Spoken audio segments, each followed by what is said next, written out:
ওয়াসসিহরু, জাদু করা, জাদু করা এটা করবেন না। কোনো পরিবারকে জাদু করবেন না, কোনো মানুষকে জাদু করা যাবে না, কাউকে কুফরি করা যাবে না, জাদু করা যাবে না। আমাদেরকে যেন কেউ জাদু করতে না পারে, এজন্য বলেন ফজরের পর, মাগরিবের পর কুল হু আল্লাহ 3 বার, ফালাক 3 বার, নাস 3 বার, জোহর আসর এশার পর কুল হু আল্লাহ 1 বার, ফালাক 1 বার, নাস 1 বার। বলেন তো এশার পর কয়বার করে? এশার পরে কয় 3 বার। এশার পরে, আসরের পরে, জোহরের পরে, মাগরিবের পরে, ফজরের পরে। বলেন বিছানায় গিয়ে ঘুমের আগে কুল হু আল্লাহ 3 বার, ফালাক 3 বার, নাস 3 বার পড়ার পর এইভাবে বলেন, এইভাবে হাত খোলেন, বলেন এইভাবে ফু দিব, ফু দেন, হাতে ফু দেন। ফু দেওয়ার পর বলেন শুধু সামনের অংশে এইভাবে মুছে দিবেন। বুঝে আসছে? তাহলে আর কেউ জাদু টোনা করতে পারবে না। এই আমলটা সবাই করবেন ইনশাআল্লাহ। বলেন খাবার খেতে ভুলে গেল, এই আমলটি ভুল করব না। আপনাদের সাথে কখনো দেখা হইলে আমি জিজ্ঞাসা করব, আপনারা কি আমলটা করছেন? বলবেন জি জি। যদি বলি খাইছেন, বলবেন ভুলে গেছি।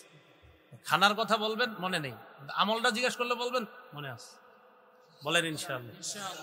নাসাইর বর্ণনা 5103, 5104 নম্বর হাদিসের বর্ণনা।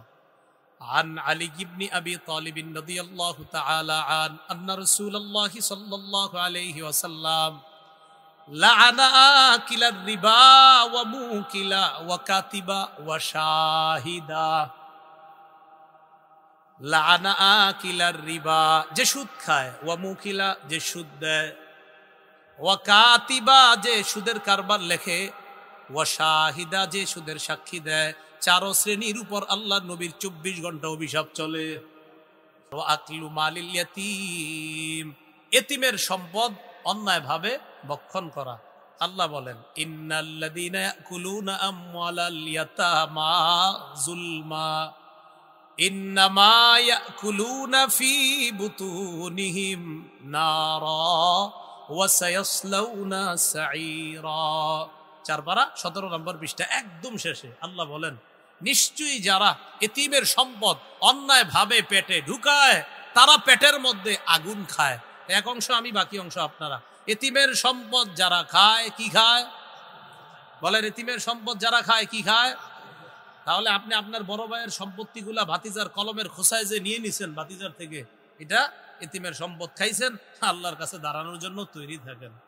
রাসূলুল্লাহ সাল্লাল্লাহু আলাইহি সাল্লাম বলেন মান যালামা, কোন ব্যক্তি যদি একটু জুলুম করে, কিদা শিবরিন, 1 বিঘত পরিমাণ সম্পত্তি যদি কেউ জুলুম করে, 1 বিঘত, শুধু 1 বিঘত, তাওয়াকাহুল্লাহু ইয়াউমাল কিয়ামাতি 7 আরদিনা, কিয়ামতের ময়দানে তার গলায় 7 স্তরের জমিন আল্লাহ ঝুলায় দিবে। খাও জমিন খাও, অনেক স্বপ্ন তো, খাইতে দাও। ওয়া আকিমিস সালাতা তারাফাইন নাহার ওয়া যুলাফাম মিনাল লাইল, নামাজ কায়েম করেন দিনের 2 প্রান্তে এবং রাতের কিছু অংশে, মানে 5 ওয়াক্ত নামাজ। ইন্নাল হাসানাতি ইউযহিবনাস সাইয়্যাত, পুণ্য পাপকে মিটিয়ে দেয়, পুণ্য পাপকে মিটিয়ে দেয়। এই জায়গায় পুণ্য দ্বারা উদ্দেশ্য নামাজ, পাপকে মিটিয়ে দেয়। ওই ব্যক্তি বললেন হুজুর এটা কি আমার জন্যই শুধু খাস, নামাজ পড়লে গুনাহ মাফ? নবী কয় না, লি জামিই উম্মতি কুল্লিহিম, আমার পৃথিবীর সমস্ত উম্মতের জন্যই। তাহলে 5 ওয়াক্ত নামাজ পড়লে গুনাহ মাফ। 5 নাম্বারটা কি ছিল? আজান দিল। 6 নাম্বার 2 রাকাত নামাজ পড়া। 7 নাম্বার 5 ওয়াক্ত নামাজ। 8 বলেন জামাতের সাথে নামাজ। বলেন জামাতের সাথে নামাজ। সহিহ মুসলিমের বর্ণনা, এক সাহাবী রাসূল সাল্লাল্লাহু আলাইহি সাল্লামের কাছে আসছে। আসার পর বলতেছে আসবতু হাদ্দান ফাআকিমহু আলাইয়া, হুজুর আমি একটা অপরাধ করেছি, এমন অপরাধ যে অপরাধের কারণে আমার উপর হদ প্রয়োগ করা হবে। ইতিমধ্যে জামাতের সময় হয়ে গেছে, নবী নামাজে দাঁড়াইলেন, ওই ব্যক্তিও নবীজির সাথে নামাজ পড়ছে। নামাজের পর আবার বললেন হুজুর আমার ব্যাপারটা। নবীজি বললেন আহাদারতাস সালাতা মানা, তুমি কি আমাদের সাথে জামাতে নামাজ পড়ছো? তো তিনি বললেন হ্যাঁ। নবী বললেন গুফিয়ার আলাকা মা গুফিয়ার আলাকা জাম্বুকা, তুমি যে গুনাহ করছো না, জামাতে নামাজ পড়ার সাথে সাথে গুনাহ মাফ হয়ে গেছে। গুফিয়ার আলাক, গুফিয়ার আলাক, তুমি যে পাপ করছো আমার কাছে এসে বলছো, বাস এই যে জামাতে নামাজ পড়ছো মাফ হয়ে গেছে। এগুলো 8 নাম্বার। 9 নাম্বার বলেন গুনাহ হয়ে গেলে, বাংলাটা কি শিখাইছি? করলে না হয়ে গেলে, গুনাহ তো করবোই না। বলেন গুনাহ হয়ে গেলে সাথে সাথে একটা ভালো কাজ করব। গুনাহ হয়ে গেলে সাথে সাথে একটা ভালো কাজ করলেও গুনাহ মাফ হয়। তিরমিজির বর্ণনা 1987 নম্বর হাদিস, 1987। আবু যর গিফারি রাদিয়াল্লাহু তাআলা আনহুকে আল্লাহ রাসূল সাল্লাল্লাহু আলাইহি সাল্লাম বলেন, ইত্তাকিল্লাহা হাইসুমা কুনতা ওয়া আতবি'is সাইয়্যাতাল হাসানাতা তামহুহা। আবু যর, তুমি যেখানে থাকো আল্লাহকে ভয় করো। গুনাহ হয়ে গেলে সাথে সাথে একটা ভালো কাজ করবা, এই ভালো কাজটা তোমার গুনাহটাকে মিটিয়ে দিবে। আবু যর, যেখানে থাকো আল্লাহকে ভয় করো, গুনাহ হয়ে গেলে সাথে সাথে একটা ভালো কাজ করবা, তোমার ভালো কাজটা গুনাহকে মিটিয়ে দিবে। এই গেল 9 নম্বর। 10 গুনাহ মাফের উপায়। বলেন জিকিরের মজলিসে বসা। এই যে জিকিরের মজলিসে বসে আছেন, এটাই জিকিরের মজলিস। সহিহ বুখারীর বর্ণনা 6508 নম্বর 6408 নম্বর হাদিস। এই হাদিসের মধ্যে আসছে আমাদের এই মজলিসটাকে ফেরেশতারা বেষ্টন করে রাখছে, একদম আসমান পর্যন্ত চলে গেছে। আসমান পর্যন্ত যাওয়ার পর আল্লাহর সাথে কথোপকথন হয় লম্বা। সর্বশেষ আল্লাহ বলেন, ইশহাদু আন্নী কাদ গাফারতু লাহুম, সাক্ষী থাকো এই মজলিসের মানুষগুলাকে আমি আল্লাহ মাফ করে দিলাম। তো জিকিরের মজলিস, কোরআন হাদিসের কথা যেখানে বলা হয় এটাও জিকিরের মজলিস। 11 নাম্বার জিকির করা। বলেন তো 10 কি ছিল?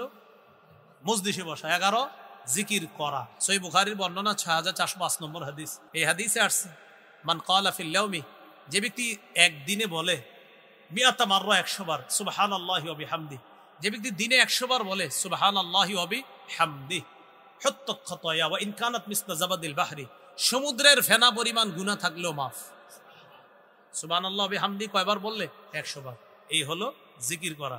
নবী একদিন একটা ঘোষণা করলেন, কে আছো আমি এখন কিছু কথা বলবো, আমার কথাগুলা তোমরা গ্রহণ করবা, নিজেরা আমল করবা, অন্যকে শিখিয়ে দিবা তারাও যেন আমল করে।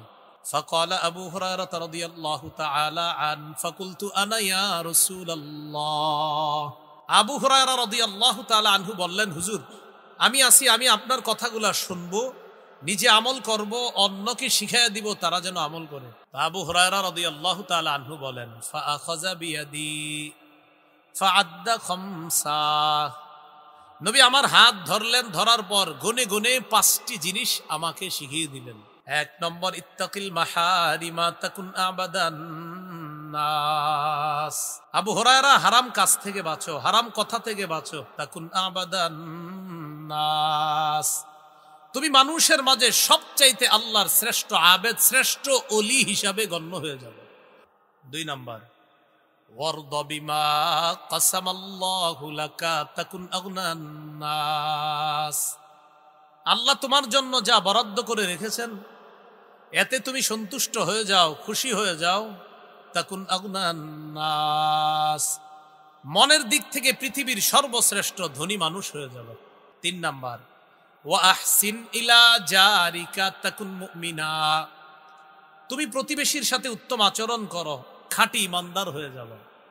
4 নাম্বার, ওয়া আহিব্বা লিন্নাস মা তুহিব্বু লিনাফসিকা তাকুন মুসলিমা, তুমি নিজের জন্য যা পছন্দ করো মানুষের জন্য সেটা পছন্দ করবা, খাঁটি মুসলমান হয়ে যাবা। 5 নাম্বার, ওয়ালা তুকসিরিদ দিহকা ফা ইন্না কাসরাতাদ দিহকি তুমিতুল কলবা। আবু হুরায়রা, বেশি হাসবা না, বেশি হাসি অন্তর মৃত বানায় দেয়। আল্লাহ আমাদের সকলকে এই 5টি উপদেশ আমাদের জীবনে বাস্তবায়ন যেন করতে পারি, অন্যদেরকে যেন আমরা শিখিয়ে দিতে পারি, আল্লাহ তৌফিক দান করেন।